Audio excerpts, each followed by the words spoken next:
Coucou chez vous, c'est NH, bienvenue sur ma chaîne.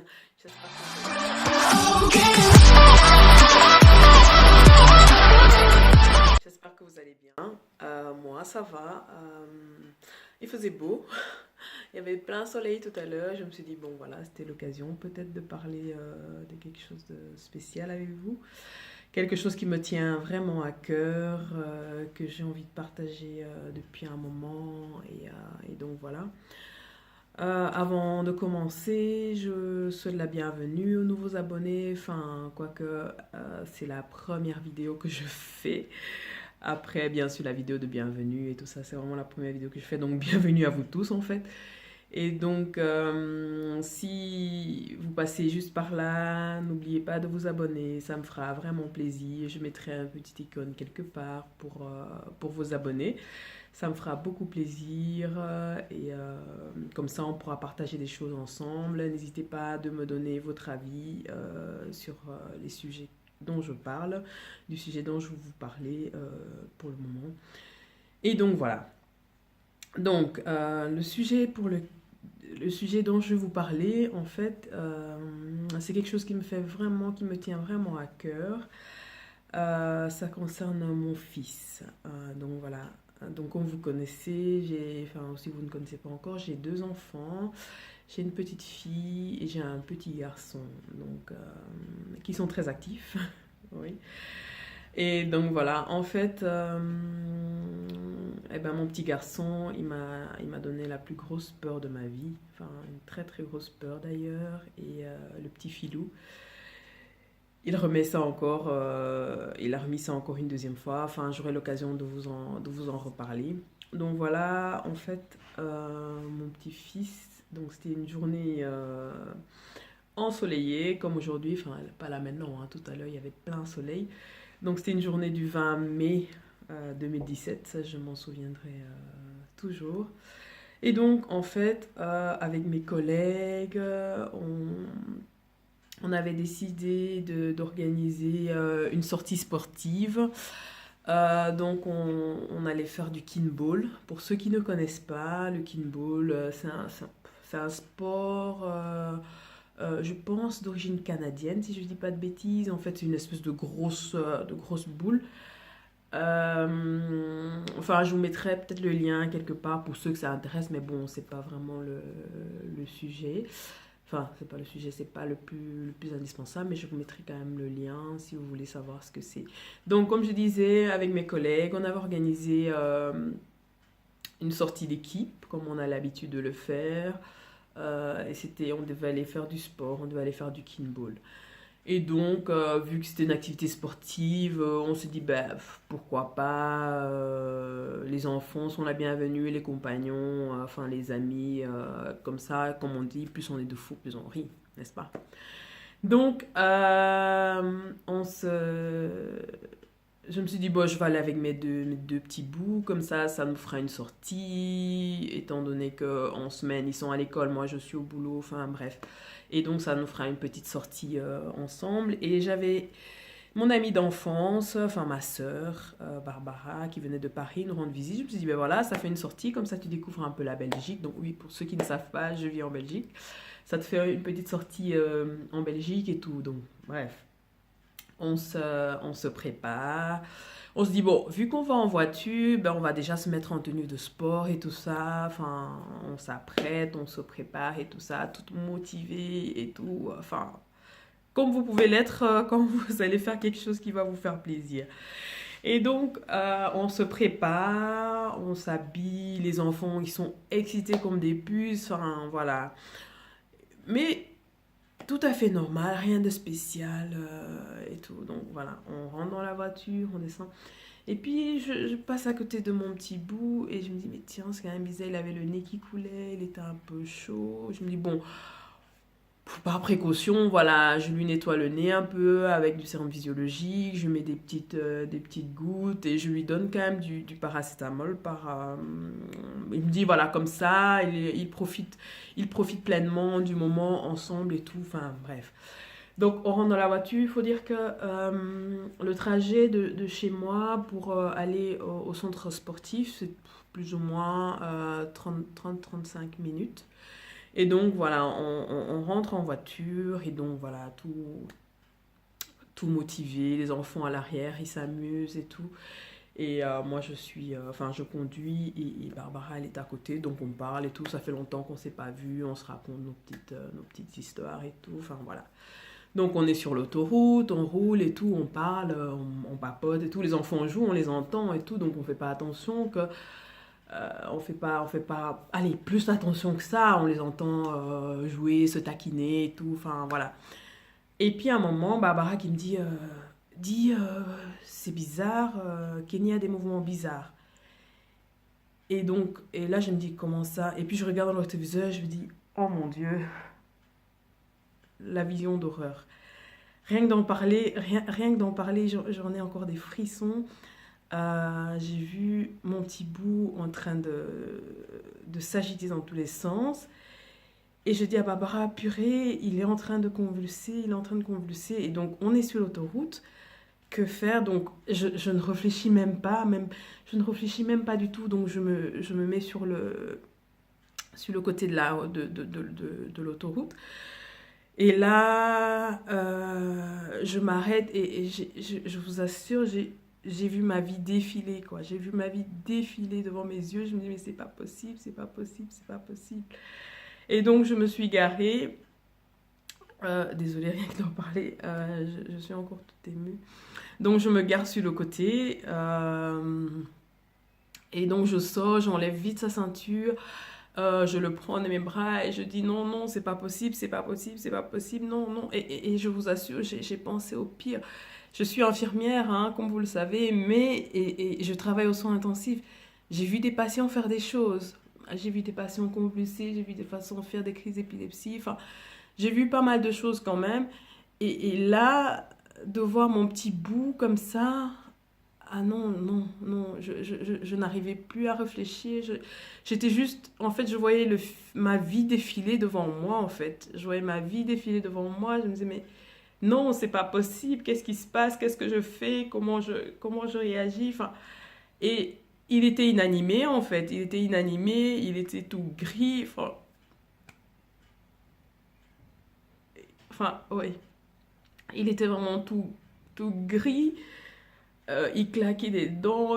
Enfin, je sais même pas comment j'ai géré ça. Et puis, il faut pas oublier que j'avais la petite aussi dans la voiture. Bon, heureusement que j'étais pas seule, j'étais avec Barbara. Donc, quand je suis sortie avec le petit, en fait, Barbara, elle est sortie aussi et elle allait regarder, elle allait regarder ma fille dans la voiture de temps en temps, qui heureusement n'a pas vu la scène vraiment. Enfin, elle jouait, mais elle n'a pas vraiment vu son frère convulser et tout ça. Donc voilà, je l'ai sortie de la voiture, toute paniquée, en pleurs et tout.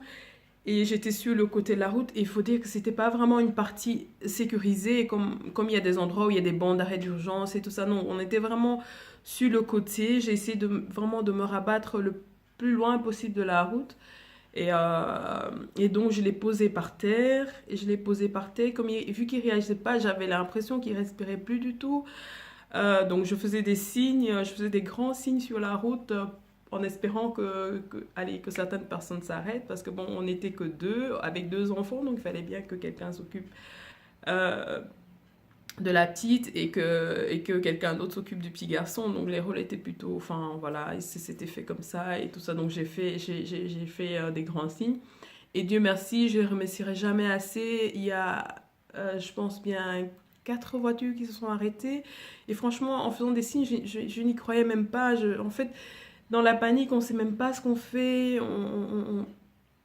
On hurle et tout ça. Et donc, les gens se sont arrêtés. Il y a des gens qui sont venus. Et il faut dire que voilà, c'était le 20 mai. Donc, il y avait justement la fête nationale du Cameroun. Donc, et on était en fait sur l'autoroute. On passait pas loin de là où la soirée de la fête nationale était organisée. Donc il y a des gens qui sont arrêtés, qui partaient justement à cette soirée-là, donc parmi lesquels il y avait 3 Camerounais qui se sont arrêtés. Il y a deux dames qui sont arrêtées, donc dont il y avait une qui était infirmière, également en pédiatrie, ce qui m'a beaucoup aidée, sincèrement. Je la remercierai jamais assez. Je sais pas si elle tombera un jour par hasard sur cette vidéo, si elle se rappellera, mais vraiment merci beaucoup.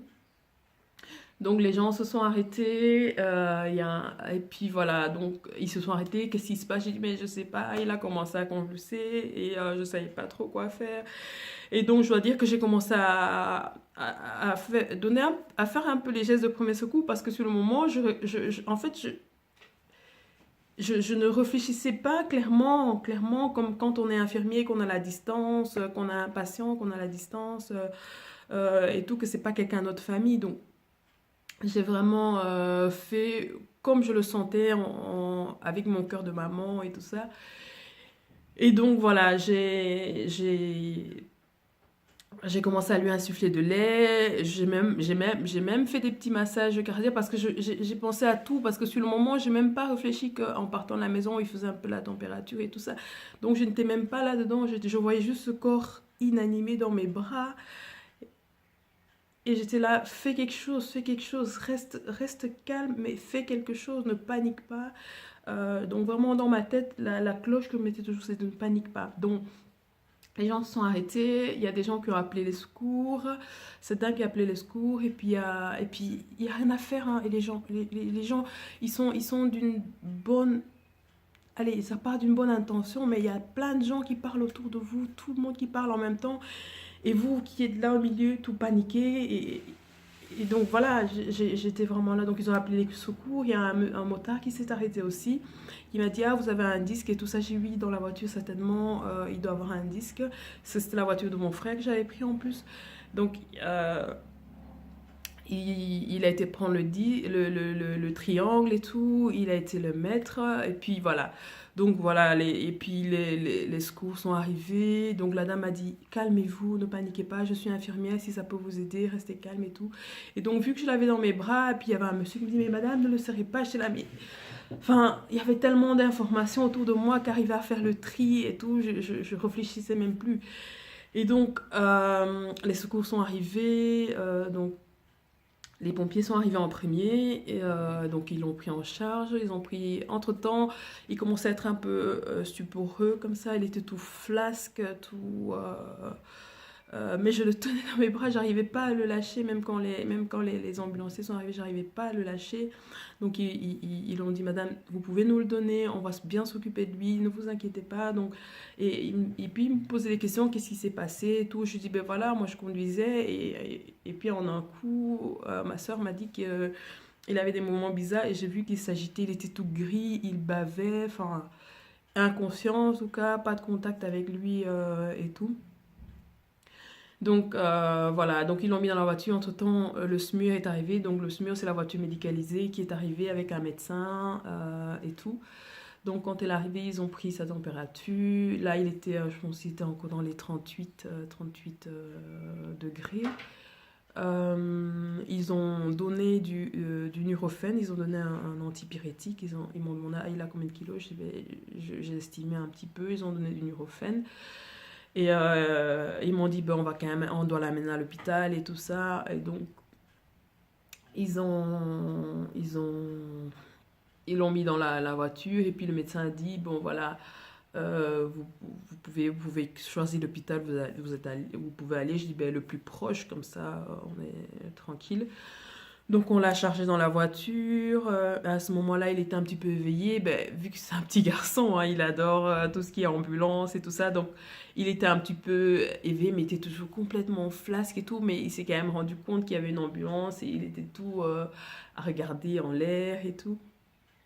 Et donc on est allé dans l'ambulance, on l'a transporté à l'hôpital. Donc, vu que moi je conduisais et que ma soeur ne conduisait pas, il fallait bien que quelqu'un conduise notre voiture. Donc, vu qu'il était plus tranquille, ben, j'ai dit à ma soeur, écoute, vas-y avec lui, et comme ça, moi je prends la voiture, moi je suis la voiture avec Cory Euh, et comme ça, je vous suis à l'hôpital où il va aller. Comme ça, aussi, ça me permettait aussi d'être avec Corrie, de pouvoir peut-être lui expliquer ce qui se passait parce que la pauvre petite, elle avait une seule chose en tête, c'est que ça faisait une semaine que je lui avais dit qu'on devait aller au sport avec mes collègues parce que c'était pas la première fois qu'on y allait. Et elle était toute enthousiaste. Et là, il fallait lui expliquer que voilà, son frère était pas bien, que son frère était pas bien et qu'il fallait aller à l'hôpital au lieu d'aller au sport. En sachant que c'est un enfant de 4 ans et demi, donc pour elle, voilà, il faut voir un peu. Elle voyait sa distraction et tout, donc il fallait lui expliquer tout ça. Et aussi, elle est très très proche de son frère, donc du coup, il fallait aussi utiliser les bons mots, qu'elle panique pas. Et moi, déjà, étant déjà dans tous mes états, il fallait que je réussisse à lui expliquer ça vraiment sans, euh, sans lui faire peur, en utilisant les bons mots. Enfin, voilà. Donc, ça s'est plutôt bien passé. Le truc, c'est qu'elle n'a pas posé trop de questions. Donc, voilà, ça allait.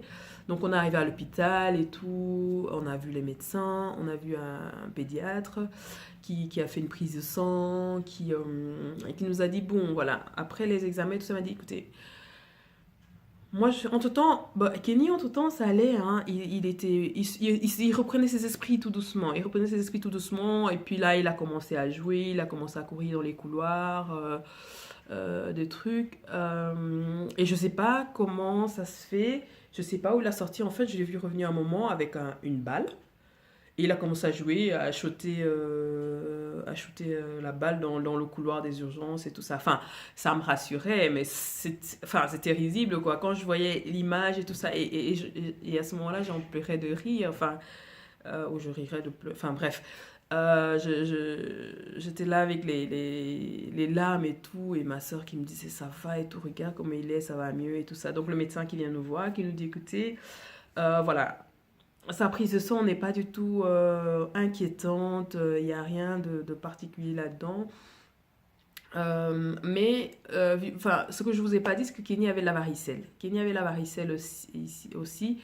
Mais voilà, la varicelle, finalement, c'est pas, on doit pas être en quarantaine ou des choses comme ça parce que et puis il était bien quoi. Il était bien, il n'y avait pas de soucis autres que les petites pustules sur sa peau quoi.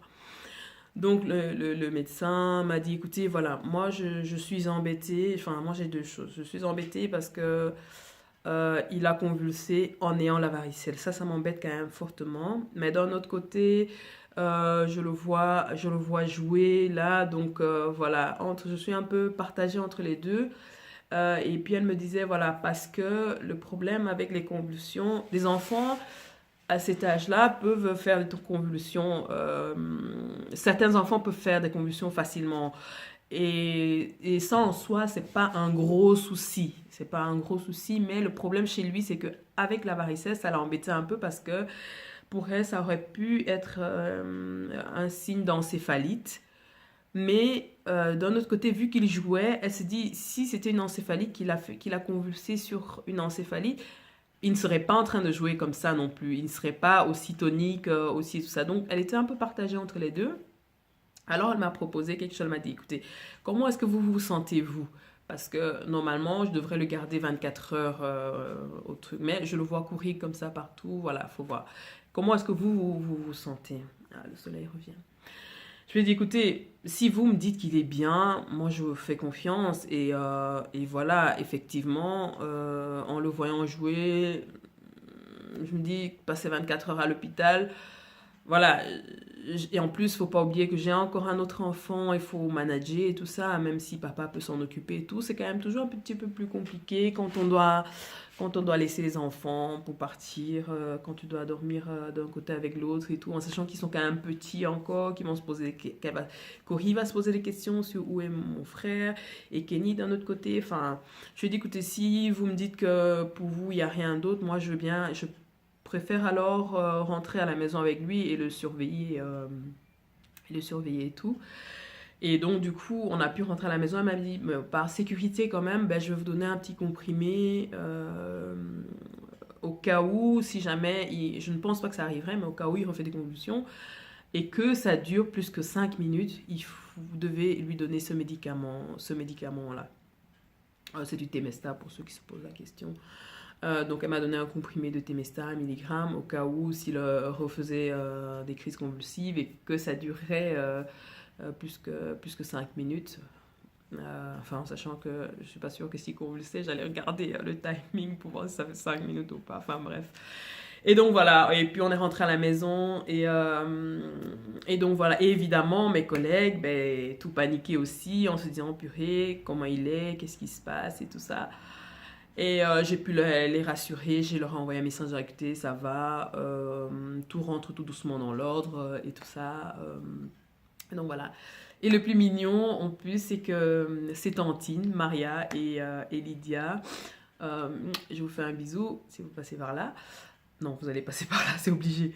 Donc, elles ont tenu absolument à le voir quand même ce soir-là. Donc, pendant que nous, on sortait de l'hôpital, ben, elles sont parties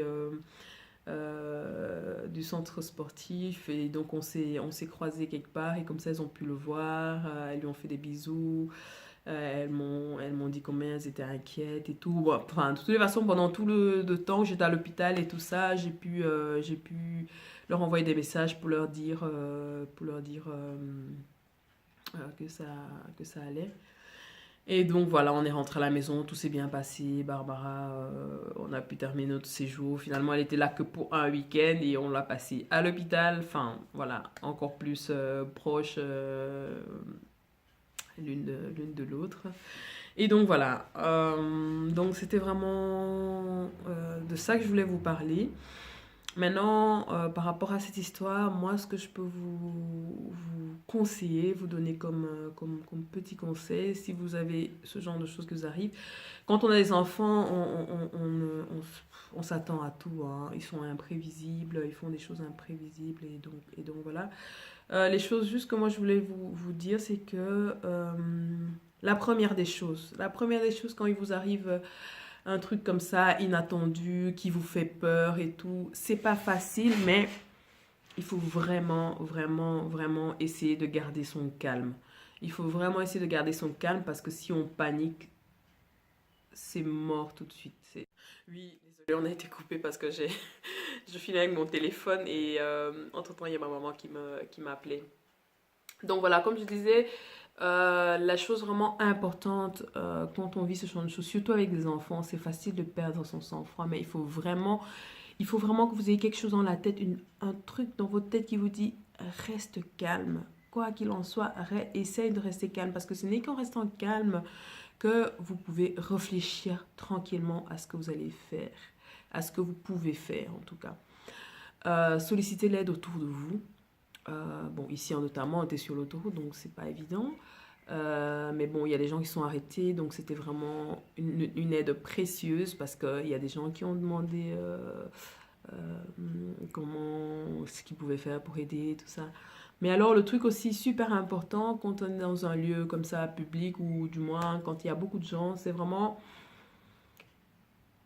essayer de capter une voix qui vous rassure. Parce que les gens viennent avec beaucoup de bonnes intentions, mais la façon de la porter n'est pas toujours de la meilleure façon. Parce que, je m'explique, vous avez 10 personnes autour de vous qui sont en train de vous parler, tous en même temps, qui vous disent ce que vous devez faire, en sachant que vous déjà vous êtes paniqué. Donc si vous avez toutes ces voix-là, ça vous panique encore plus. Et même pour vous qui assistez à des scènes où il y a des gens qui sont pas bien et tout ça, essayez vraiment de ne pas étouffer la personne. Essayez de ne pas étouffer la personne parce qu'elle a besoin de respirer, elle a besoin de se calmer. Et s'il y a trop d'affluence, s'il y a trop de brouhaha, trop de personnes qui parlent en même temps, ça ne permet pas à cette personne-là de se concentrer sur une chose. Moi, ce qui m'a aidé ce jour-là, c'est que même si j'étais paniquée, je m'étais dit, il faut que tu restes calme. Tu es infirmière, tu sais ce que tu peux faire. Reste calme. Et alors, il y avait une dame qui m'a dit qu'elle était infirmière dans les personnes qui se sont arrêtées. Et elle avait une voix, je ne sais pas, même si la personne qui vous parle n'est pas forcément professionnelle ou quoi, hein, mais elle avait une voix qui m'apaisait. Elle avait une voix qui m'apaisait, donc je me suis vraiment calquée sur sa voix. Et limite, le reste, je n'écoutais même plus. C'est pas évident, hein, je sais, mais essayez vraiment de faire ça parce que ça va vraiment vous aider. Ça va vraiment vous permettre de vous focaliser sur ce qui est le plus important, c'est-à-dire votre problème. Donc, essayez vraiment d'être concentré là-dessus. Et alors, il y a une chose vraiment, la chose la plus primordiale concernant les enfants, c'est que, sachez-le, il n'y a personne mieux que vous qui sachez ce qui est mieux pour votre enfant. Je dis bien personne, même pas le plus grand professionnel, même pas, il n'y a que vous qui savez ce qui est le mieux pour votre enfant. Donc, faites-vous confiance. Faites-vous confiance. Euh, et allez, écoutez votre voix intérieure. Écoutez votre voix intérieure qui vous dit ce que vous devez faire parce que vous seul savez ce qui est le mieux pour votre enfant parce que finalement, c'est vous la personne qui le connaissez le mieux et vous êtes la personne en qui il a le plus confiance aussi. Donc ça, c'est super important. C'est vraiment la première règle. C'est vraiment écoutez-vous. Donc, restez calme. Concentrez-vous sur ce qui est le plus important, notamment votre problème. Ici, bon, moi, c'était mon petit garçon. Et dites-vous que même si vous avez peur, même si vous êtes paniqué, même si vous voyez tout, vous savez ce qui est le mieux pour lui. Vous savez ce qui est le mieux pour lui et vous restez concentré là-dessus. Maintenant, savoir ce qui est le mieux pour lui ne veut pas dire qu'on ne va pas écouter les gens qui vont nous donner des conseils à gauche, à droite. Hein. Non, c'est pas ça. Mais c'est vraiment prendre ces conseils-là et essayer de l'intégrer à vous pour agir au mieux. Donc voilà, la soirée du 20 mai 2017, voilà, super importante pour moi. Voilà. Donc je voulais partager ça avec vous. Je pense que je n'ai même pas pu décrire de façon vraiment correcte ce que j'ai vraiment ressenti parce que c'était vraiment, allez, ça m'a vraiment, ça m'a pris et encore jusque maintenant, j'ai encore des moments de flash comme ça où j'ai cette vision là en fait où je revois ce corps inerte et ça me donne la chair de poule, ça me donne la chair de poule. Donc voilà. Et comme je disais au début, ben il y a un deuxième épisode. Avec les enfants, plus on est de fous, plus on rit. Il y a un deuxième épisode dont je vous parlerai dans une prochaine vidéo. Sinon, je pense qu'on fera une vidéo de 4 heures de temps et c'est pas le but non plus. Donc voilà, merci de m'avoir écouté. J'espère que mes conseils vous serviront à quelque chose pour vous, pour votre vie ou pour aider quelqu'un d'autre aussi. Et donc voilà, merci de m'avoir écouté et bisous chez vous. N'hésitez pas, si vous n'êtes pas encore abonné, abonnez-vous. Ça me fera plaisir, ça m'encouragera. Dites-moi ce que vous en pensez, donnez-moi votre avis, qu'on puisse en discuter. Ou alors si vous avez des questions encore évidemment, n'hésitez pas. Donc voilà, je vous fais de gros bisous et je vous dis à très bientôt. Bisous.